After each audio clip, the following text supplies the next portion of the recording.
નમસ્કાર મિત્રો, સ્વાગત છે તમારું અમારી ચેનલ નેવિકા સ્ટોરી પર એક નવા વિડીયોમાં। મિત્રો, જે કોઈ પણ સ્ત્રી જો પોતાની સાડીના પલ્લુમાં આ વસ્તુ બાંધીને શિવજીને જળ અર્પણ કરે છે તેને અવશ્ય પુત્રની પ્રાપ્તિ થાય છે। તો મિત્રો, વિડીયોમાં આગળ જતા પહેલા જો તમે ઈચ્છતા હોય કે મહાદેવની કૃપા તમારા ઉપર બની રહે તો વિડીયોને લાઇક કરી અને કમેન્ટમાં હર હર મહાદેવ જરૂર લખી દેજો કે જેથી મહાદેવની કૃપા તમારી ઉપર સદા બની રહે। મિત્રો, જે કોઈ પણ સ્ત્રી પોતાના પલ્લુમાં આ વસ્તુ બાંધીને શિવજીને જળ ચડાવે છે તો તેના ખોળામાં એક બાળક આવે છે। બધી જ સ્ત્રીઓ એવું ઈચ્છતી હોય છે કે તેના ખોળામાં એક બાળક હોય અને વંશને આગળ વધારવા માટે એક પુત્રની પ્રાપ્તિ થાય એવું તે ઈચ્છતી હોય છે। જે સ્ત્રીનું ગર્ભ ધારણ નથી થતું અથવા તો જેને ગર્ભ નથી રહેતું તે સ્ત્રીનું જીવન નિરાશાથી ભરેલું રહેતું હોય છે અને આવી સ્ત્રી આખો દિવસ ભગવાનને પ્રાર્થના કરતી હોય છે કે હે ભગવાન, ગમે તેમ કરીને મને એક પુત્રની પ્રાપ્તિ કરાવો, નહીતર મને લોકો બધા મહેણા મારશે। તો મિત્રો, આ વિડીયોને જોયા પછી તે બધી જ સ્ત્રી પુરુષની મનોકામના પૂર્ણ થઈ જશે કે જે સંતાન પ્રાપ્તિ માટે ઈચ્છા રાખતા હોય છે। એકવાર માતા પાર્વતીએ ભગવાન શિવને કીધું કે હે પ્રભુ, હું એ જાણવા માંગુ છું કે એકવાર મેં પૃથ્વી લોકમાં જોયું હતું કે એક સ્ત્રીને ઘણા જન્મો સુધી સંતાન પ્રાપ્તિ થઈ ન હતી, તો તમે એકવાર સાધુનું રૂપ લઈને ભ્રમણ કરવા માટે નીકળ્યા હતા અને એ સ્ત્રી શિવલિંગ ઉપર જળ અર્પણ કરી રહી હતી। તમે તે સ્ત્રીને પુત્ર પ્રાપ્તિના આશીર્વાદ આપ્યા હતા અને કીધું હતું કે આજે તારી પૂજા સફળ થઈ છે, આથી હવે તને જલ્દી જ એક સુંદર પુત્રની પ્રાપ્તિ થશે અને તે સ્ત્રીને પુત્રની પ્રાપ્તિ થઈ। તો હવે હું એ જાણવા માંગુ છું કે જે સ્ત્રીનો ખોળો સાવ સૂનો છે તો એ સ્ત્રી ઉપર તમે આટલા બધા પ્રસન્ન કઈ રીતે થયા કે તમે તેને પુત્ર પ્રાપ્તિના આશીર્વાદ આપ્યા અને તેના ઘરે એક બાળકનો જન્મ થયો? આની પાછળનું રાજ શું છે? ત્યારે ભગવાન શિવ કહે છે કે હે પાર્વતીજી, જો તમે આ રાજ જાણવા માંગો છો તો આ રાજ જાણવા માટે હું તમને એક નાની એવી કથા સંભળાવું છું। આ કથાને ધ્યાનથી સાંભળજો, પછી આ કથાને સાંભળીને તમે આ રાજ ખબર પડી જશે કે જેનાથી મેં એ સ્ત્રીને એક પુત્રના જન્મના આશીર્વાદ કેમ આપ્યા હતા। ભગવાન શિવ કહે છે કે હે પાર્વતીજી, એક સમયની વાત છે કે એક નગરમાં એક સ્ત્રી રહેતી હતી। તેને 3 દીકરીઓ હતી। તેની પહેલી દીકરીની બંને આંખોમાં ખામી હતી, પણ તેની મા તેને બહુ પ્રેમ કરતી હતી કારણ કે તેની પોતાની આંખોમાં પણ ખામી હતી। બીજી દીકરીનો એક ખભો ઊંચો અને એક ખભો નીચો હતો, પણ તેમ છતાં તેની મા તેને ખૂબ પ્રેમ કરતી હતી। તેને સૌથી નાની દીકરી બધાથી સુંદર હતી, પણ તેની મા તેને બહુ પ્રેમ કરતી ન હતી કારણ કે તે પોતે સુંદર નહોતી। તે પોતાની બંને મોટી દીકરીઓને જ પ્રેમ કરતી હતી। સૌથી નાની દીકરી ભલે ગમે તેવા ફાટેલા કપડાં પહેરતી હતી, પણ તે ઘરના બધા કામ કરતી હતી। નાની દીકરી ઘણી સુંદર હતી, છતાં તેની મા તેને પ્રેમ નહોતી કરતી। એકવાર નાની દીકરી બળતણ વીણવા માટે જંગલમાં ગઈ હતી। ત્યાં અચાનક એક નાળા પાસેના વૃક્ષ ઉપર તેને લાલ કલરની ટોપી જોઈ। તે ટોપી ઉપર એક ઘંટડી લાગેલી હતી। તે ટોપી આ નાની છોકરીને બહુ ગમી ગઈ। તે વિચારવા લાગી કે આ ટોપીને લઈ લઉં કારણ કે તેણે આવી ટોપી ક્યારેય નહોતી જોઈ। તો તે છોકરી એ ટોપી લઈને પોતાની પાસે રાખી લીધી અને તે બળતણ લઈને ઘરે જવા લાગી। ત્યાં તેણે એક અવાજ સાંભળ્યો કે સાંભળો। તે છોકરીએ પાછળ જોયું તો તેને એક આદમી જોયો કે જેનામાં બહુ તેજ દેખાઈ રહ્યું હતું। એવું લાગતું હતું કે એ કોઈ દિવ્ય પુરુષ હોય, પણ તે એક દેવદૂત હતો। પછી તે છોકરીએ તે દેવદૂતને પૂછ્યું કે તમારે શું જોઈએ છે? તો તે દેવદૂત તે છોકરીની પાસે આવ્યો અને પોતાની લાલ કલરની ટોપી માંગવા લાગ્યો કારણ કે આ ટોપી વગર તે માણસ સ્વર્ગમાં પાછો જઈ શકે તેમ ન હતો। તો આ છોકરી વિચારવા લાગી કે હું તેને ટોપી આપું તે પહેલાં હું તેને એનું નામ પૂછી લઉં।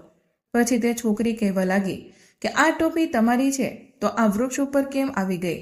તો તે માણસ કહેવા લાગ્યો કે હું તે સરોવરમાં સ્નાન કરી રહ્યો હતો, તે સમયમાં મારી ટોપી પાણીમાં પડી ગઈ હતી, આથી મેં તેને સાફ કરીને સૂકવવા માટે તે વૃક્ષ ઉપર મૂકી હતી, આથી આ ટોપી મારી છે, તમે મને પાછી આપી દો।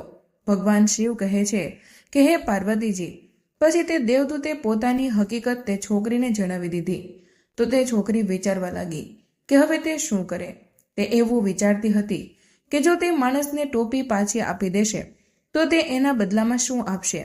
તો તે માણસ કહે છે કે આ ટોપીના બદલામાં હું 5 સોનાની મોહર આપવા તૈયાર છું.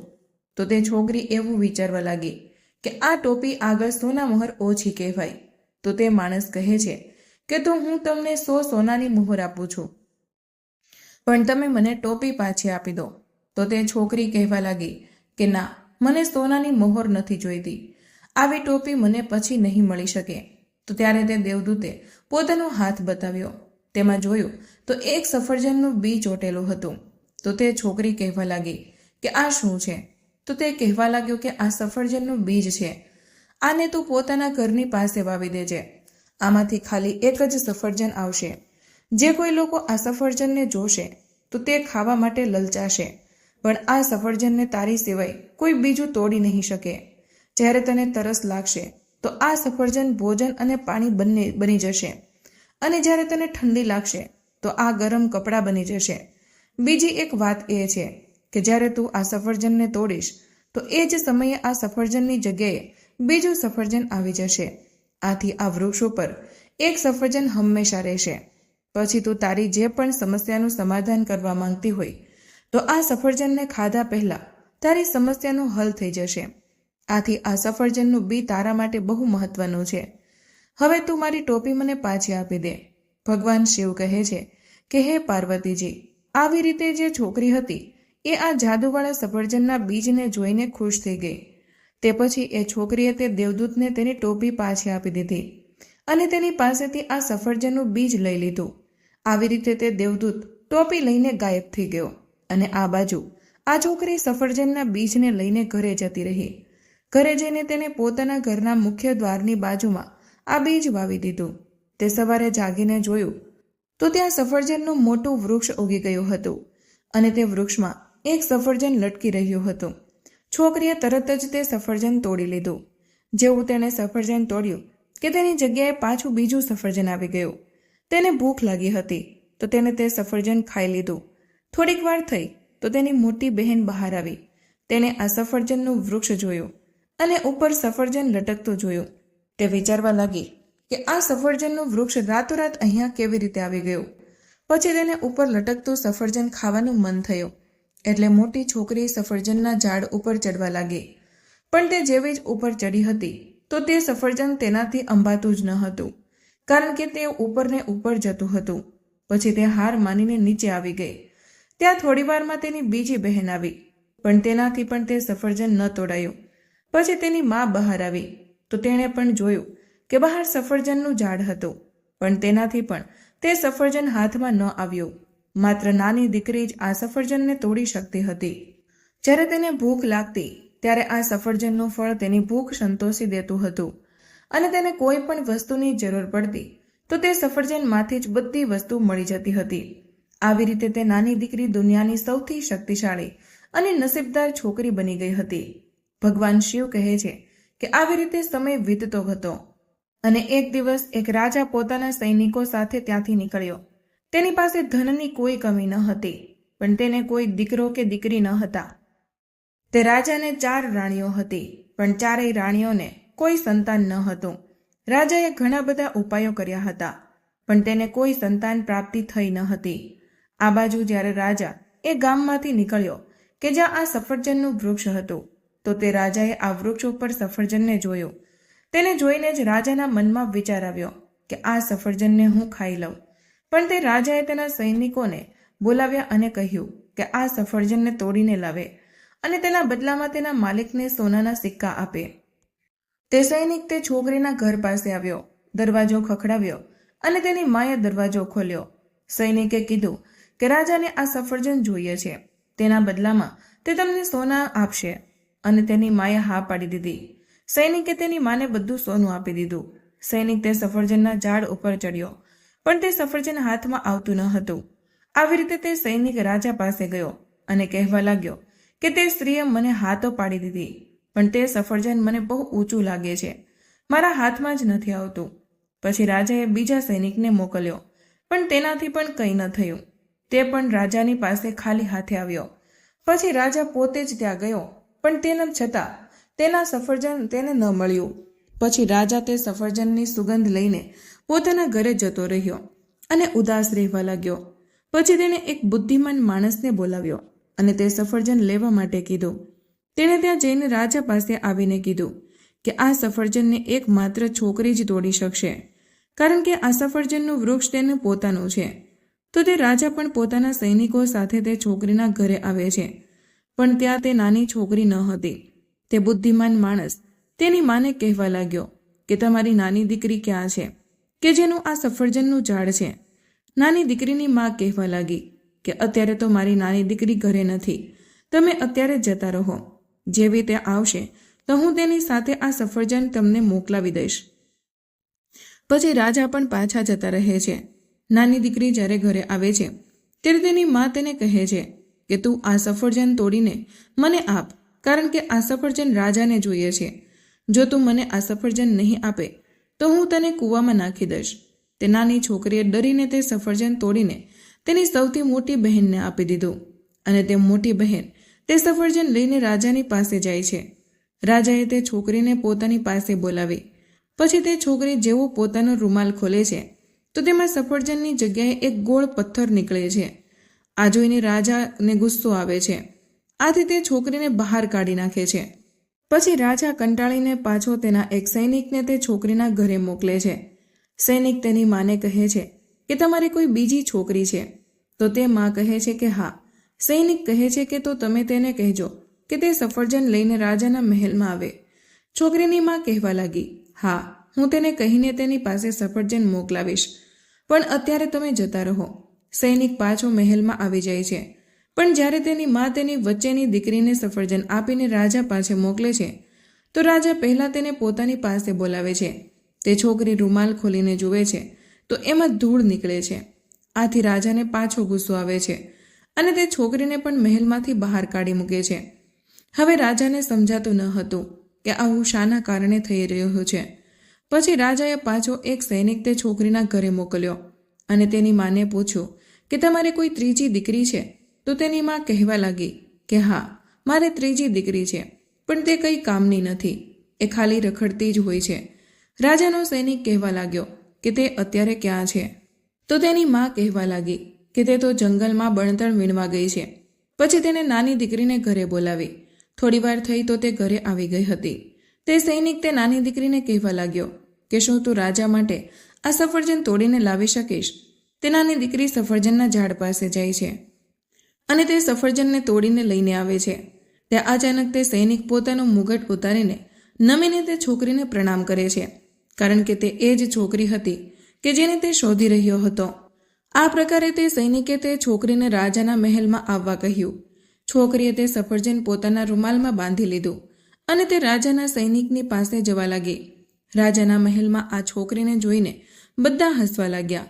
પછી રાજાએ પૂછ્યું કે શું તું સફરજન લાવી છે? તો તે છોકરી કહેવા લાગી કે હા મહારાજ, હું સફરજન લાવી છું. પછી તેને પોતાના રૂમાલમાંથી આ સફરજન કાઢ્યું અને રાજાને આપ્યું.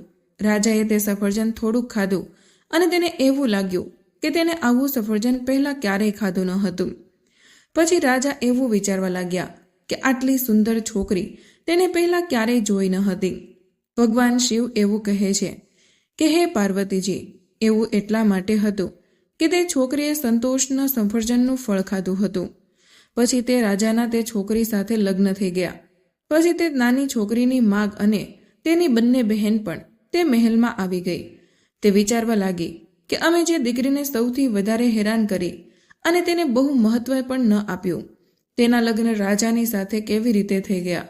તે બહુ વિચારવા લાગી હતી અને તે પાછી પોતાના ઘરે આવી ગઈ. ઘરે જઈને જોયું તો તે સફરજનનું વૃક્ષ પણ રાજાના મહેલમાં આવી ગયું હતું. નાની દીકરીના લગ્ન પછી રાજાએ તેને કહ્યું હતું કે હવે તો તે તેની મહારાણી બની ગઈ છે.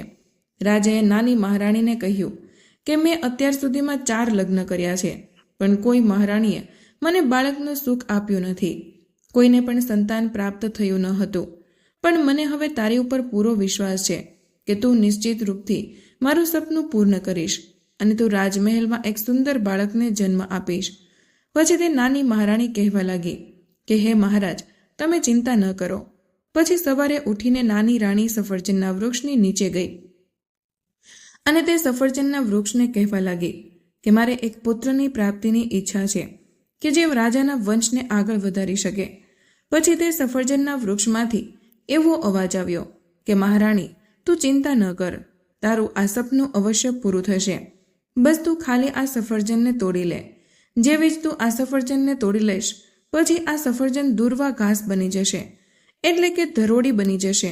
પછી તું જ્યારે સ્નાન કરવા માટે જાય ત્યારે આ ધરોડીને પોતાની સાડીના પલ્લુમાં બાંધી લેજે અને પછી શિવલિંગ ઉપર 11 સોમવાર સુધી જળ ચડાવજે. પણ એક વસ્તુનું ખાસ ધ્યાન રાખજે કે જ્યારે તું શિવલિંગને જળ ચડાવે ત્યારે આ ધરોડી તારી સાડીના છેડામાં બાંધેલી હોવી જોઈએ. પછી 11મા સોમવારના દિવસે આ દૂર્વા ઘાસ સાડીના પલ્લુમાંથી બહાર કાઢીને શિવલિંગ ઉપર અર્પણ કરી દેજે. પણ એક વસ્તુનું ખાસ ધ્યાન રાખજે કે જ્યાં સુધી તારા 11 સોમવારનું વ્રત પૂરું ન થાય ત્યાં સુધી તારે પવિત્ર રહેવાનું છે, નહીતર આ દૂર્વા ઘાસનો પ્રભાવ ખતમ થઈ જશે. ભગવાન શિવ કહે છે કે હે પાર્વતીજી, આ પ્રકારે તે સૌથી નાની દીકરી એ સફરજનના વૃક્ષની વાત માનીને પોતાની સાડીના છેડામાં દૂર્વા બાંધીને મને જળ અર્પણ કરતી હતી. પછી મેં પ્રસન્ન થઈને સાધુનું રૂપ ધારણ કર્યું અને તે રાણીની પાસે જઈને તેને પુત્ર પ્રાપ્તિના આશીર્વાદ આપ્યા. પછી તે દૂર્વા ઘાસના પ્રભાવથી 1 વર્ષની અંદર જ તે નાની મહારાણીને પુત્રની પ્રાપ્તિ થઈ. પછી માતા પાર્વતી કહે છે કે તો પ્રભુ, આનો મતલબ એ છે કે જો કોઈ સ્ત્રી સંતાન પ્રાપ્તિની ઈચ્છા રાખતી હોય તેમજ જો કોઈ સ્ત્રીને પુત્રની પ્રાપ્તિ ન થતી હોય તો જો તે પોતાની સાડીના પલ્લુમાં ધરોડી એટલે કે દૂર્વા બાંધીને શિવજીને જળ અર્પણ કરે છે તો તેને અવશ્ય સંતાનની પ્રાપ્તિ થાય છે. તો મિત્રો, આજનો વિડીયો અહીં પૂર્ણ કરીએ છીએ. આજની આ માહિતી તમને કેવી લાગી અને આ વિડીયો કયા શહેરમાંથી સાંભળી રહ્યા છો તે કમેન્ટમાં જરૂર જણાવજો. માહિતી પસંદ આવી હોય તો વિડીયોને લાઇક અને તમારા મિત્રો સાથે શેર કરજો. ચેનલ પર નવા હોય તો ચેનલને સબસ્ક્રાઇબ કરવાનું ભૂલશો નહીં. મળીએ એક નવા વિડીયોમાં. ત્યાં સુધી બધાને જય ભોળાનાથ, જય શ્રી કૃષ્ણ. ધન્યવાદ.